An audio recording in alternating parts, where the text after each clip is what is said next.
ఒక్కోసారి operating systems install చేసేటప్పుడు like Windows 7 కానీ 8 కానీ 10 కానీ సో ఈ విధంగా ఇన్స్టాల్ చేసేటప్పుడు సరిగ్గా మీకు where do you want to install Windows అని చెప్పి ఆప్షన్ వచ్చిన చోట మీరు డ్రైవ్ మీద క్లిక్ చేసినప్పుడు ఒక ఎర్రర్ అనేది కనిపించడం జరుగుతుంది. Like so Windows cannot be installed to this disk, the selected disk has an MBR partition table on EFI systems, Windows can only be installed to GPT disks అని చెప్పి ఒక error అనేది కనిపించడం జరుగుతుంది.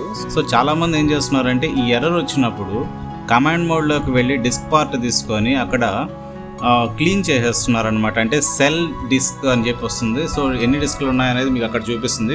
డిస్క్ 0 అని చెప్పి, డిస్క్ 1 అని చెప్పి అలా చూపిస్తుంది.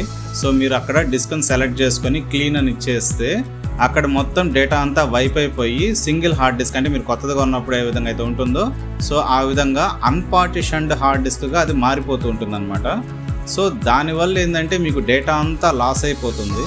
ఇటువంటి సిచ్యువేషన్లో నేను చెప్పేది ఏంటంటే అంత అవసరం లేదు. సో ఇక్కడ EFI సిస్టమ్స్ అని చెప్పి ఇక్కడ మెన్షన్ చేస్తుంది. అంటే ఏంటంటే లెగసీ కాకుండా ఫ్రెష్గా వచ్చే ప్రతి ఒక్క సిస్టమ్ UEFI అనేది ఎనేబుల్ అయి ఉంటుంది. సో అటువంటి సిచ్యువేషన్స్లో ఏం చేస్తారంటే బయాస్లో అంటే F2 క్లిక్ చేసినప్పుడు మీకు బయాస్ వెళ్తుంది కదా, సో అక్కడ UEFI అనే దాన్ని డిజేబుల్ చేసి ఆ తర్వాత ప్రయత్నించండి. వీలైతే సెక్యూర్ బూట్ అనే ఆప్షన్ ఉంటుంది, దాన్ని కూడా డిజేబుల్ చేసేయండి. చేసేసిన తర్వాత రీస్టార్ట్ చేసి F12 క్లిక్ చేసినప్పుడు మీకు బూట్ డివైస్ అనేది కనపడడం జరుగుతుంది అనమాట. అంటే బూట్ డివైస్ ప్రయారిటీ అని చెప్పి కనిపిస్తుంది కదా, ఆ తర్వాత CD డ్రైవ్ కానీ సో ఈ విధంగా మీరు సెలెక్ట్ చేసుకొని ఇన్స్టాల్ చేసుకోవచ్చు. ఆ విధంగా మీరు ఇన్స్టాల్ చేసుకునేటప్పుడు ఇటువంటి ఎర్రర్ రావడం అనేది మీకు కనపడదు అనమాట. కేవలం మీకు బయాస్ సెట్టింగ్స్లో UEFI ఎనేబుల్ ఉన్నప్పుడు మాత్రమే ఈ ఎర్రర్ అనేది కనిపించడం జరుగుతుంది. సో ఆ సిచ్యువేషన్లో మీరు దాన్ని లెగసీ మోడ్ అన్నా పెట్టుకోండి, లేకుంటే UEFIని ఆఫ్ అన్నా చేసుకోండి, అంతే.